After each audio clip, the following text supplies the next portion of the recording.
Au moins 1000 personnes sont mortes sur l'île selon un bilan de Reuters de ce lundi. Haïti a commencé dimanche un deuil national de 3 jours, confronté à une nouvelle crise humanitaire provoquée par le dévastateur ouragan Matthew. Si le cyclone tropical s'affaiblit, les États-Unis sont toujours en alerte. Le bilan humain s'élève au total à 1025 morts. Des régions entières en Haïti restaient toujours coupées du reste du pays près d'une semaine après l'arrivée de l'ouragan. Mais l'ampleur des besoins humanitaires apparaissait déjà. Nous ne sommes pas loin d'avoir 1 million de personnes qui ont besoin en urgence d'aide humanitaire, a déclaré un coordonnateur humanitaire des Nations Unies en Haïti. Un premier avion affrété par les États-Unis a livré samedi à Port-au-Prince une partie des plus de 480 tonnes de secours que les Américains vont envoyer en Haïti. De quoi satisfaire les besoins urgents de 100 000 personnes.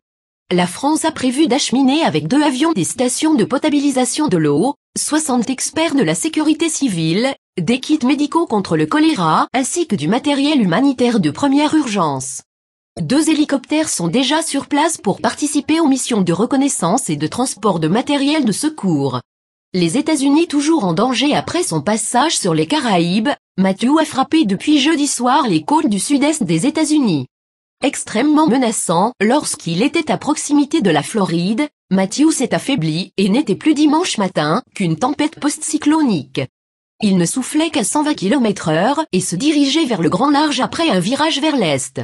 Les autorités recommandaient néanmoins la prudence à cause des vents, de la montée des eaux et des risques d'inondation, rapporte ce lundi CNN. Aux États-Unis, Matthew a fait au moins 17 morts dont 5 en Floride, 4 en Géorgie et 1 en Caroline du Sud, selon les décomptes des autorités locales. 4 personnes sont portées disparues dans le comté de Cumberland. 1000 personnes ont été sauvées en Caroline du Nord.